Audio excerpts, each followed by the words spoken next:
미국 연구 결과 비만이 암의 원인이라고 발표했습니다. 대장암, 유방암 등이 모두 비만과 관련이 있습니다. 전 세계 다이어트 방법만 10만 개가 있다고 합니다.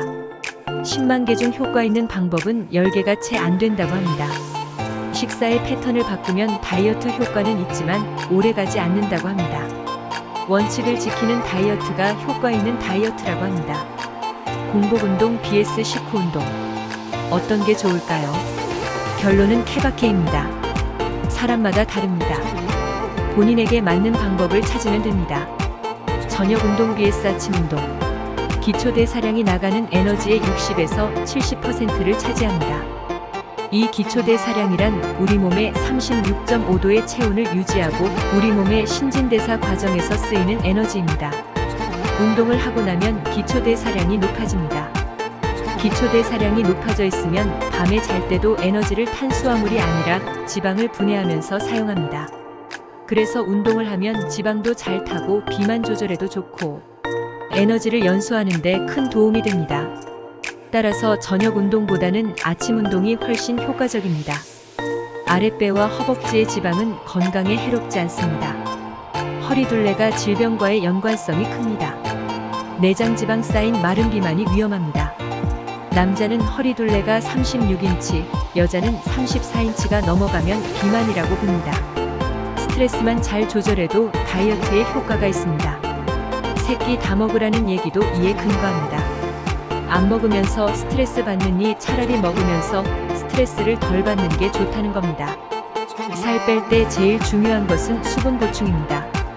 우리 몸의 단백질이 근육으로 저장되려면 물이 반드시 필요합니다. 물이 부족하면 살은 빠지는데 지방이 아니라 근육만 빠지게 됩니다. 지방도 빼는 순서가 있습니다. 제대로 빼면 뱃살부터 빠집니다.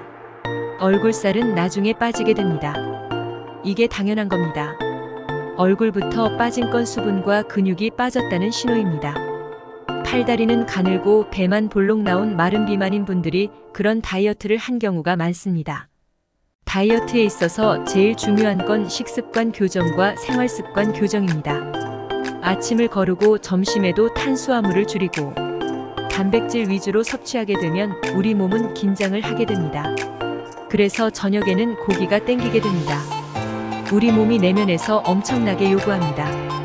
그래서 일반적으로 며칠 지나면 운동 가기도 싫어집니다. 헬스장에 가서 운동하는 것도 좋지만 일상생활에서 운동량을 늘리는 게 더 중요합니다. 하루 종일 생활하면서 운동량을 늘리는 제일 좋은 방법은 계단 오르기입니다. 일상 속에서 할 수 있는 운동만으로도 살 빼는 건 충분합니다.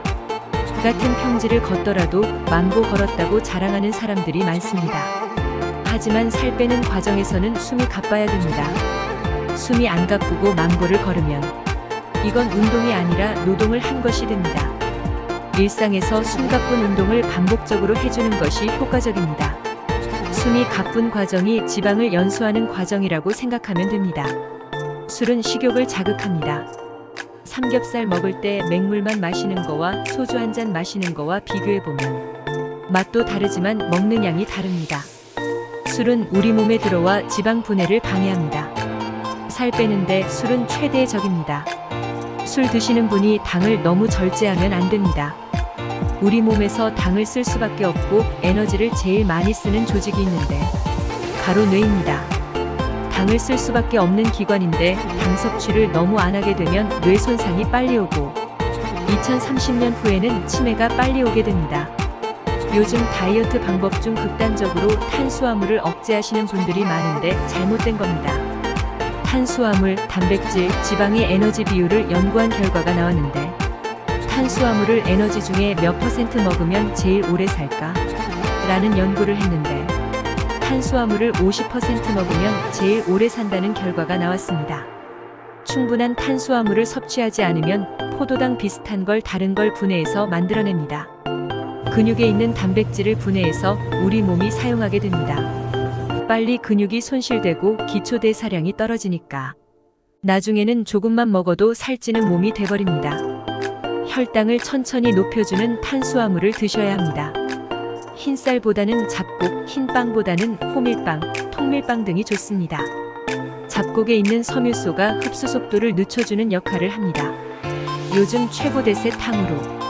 먹을 때는 정말 맛있습니다. 발라진 설탕 시럽에 과일 속 당까지 더해져 혈당이 급격히 상승하게 됩니다. 인슐린 분비를 자극해서 지방이 더 축적되게 만들어 안 좋습니다. 아예 안 먹을 수는 없고 스스로의 자제가 중요합니다. 탕후루를 먹은 날은 기름진 음식은 안 먹는다든지 이런 조절이 필요합니다. 우리가 잘못 살고 있는 상식. 배에 힘주고 다니면 뱃살이 빠진다. 아니다. 반신욕은 혈액순환을 촉진시켜 살이 빠진다. 아니다. 올바른 다이어트하는 방법. 1. 음식 먹을 때 약간 배고프게 먹기. 2. 스트레스 받지 않기. 3. 하루에 10분씩 나눠서 30분씩이라도 숨 가쁜 운동하기. 4. 숙면을 잘 유지하기. 5. 몸무게에 너무 집착하지 않기. 올바른 다이어트 방법으로 건강 유지하세요.